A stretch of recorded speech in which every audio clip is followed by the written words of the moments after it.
Imagine this: a 10-year-old boy sitting nervously in a courtroom.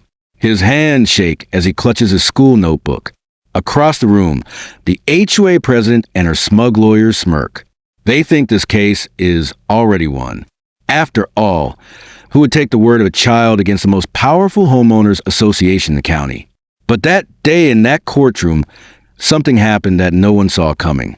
And it all started months earlier, in a small cafe on the corner of Willow Creek. A single mother works as a waitress at the cafe. She's kind but exhausted, raising her son alone. The boy often sits quietly in the back, doing homework while his mom works late shifts. One evening, the HOA president, Mrs.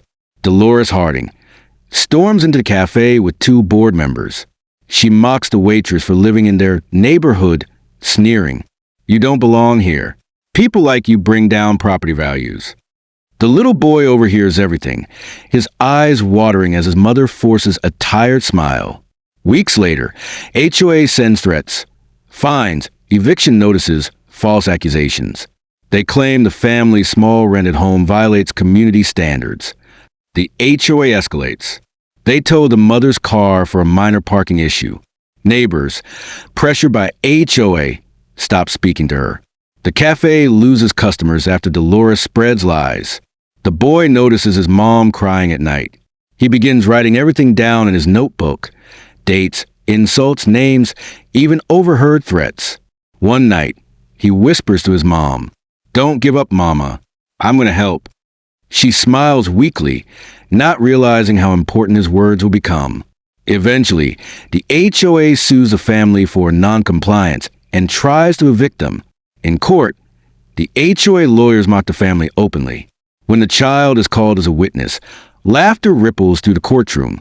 One lawyer smirks. What could a 10-year-old possibly know about community law? The boy trembles but opens his notebook. His voice is small but steady. He reads detailed notes of every insult, every date, and even quotes of HOA threats. The courtroom grows silent. Even the jurors lean forward, impressed by his precision. The HOA president whispers angrily, trying to silence him. But the judge suddenly slams the gavel. He addresses the boy.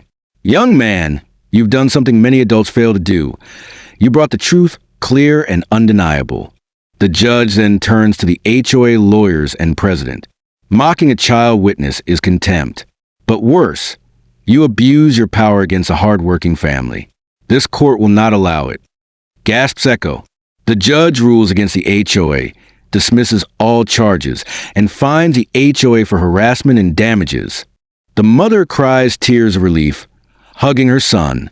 Neighbors who once stayed silent now approach the boy with respect. The judge leaves the courtroom, but his words linger. Sometimes, the smallest voices carry the greatest truth. The HOA president storms out, her power broken. The boy looks at his mother and says, "See, Mama, we belong here, and no one can take that away." And that day, a child taught an entire community that courage can come from the unlikeliest places. What the HOA thought was their strongest weapon, intimidation, was destroyed by the pure truth of a little boy's notebook. Support us by liking this video and sharing it with your friends.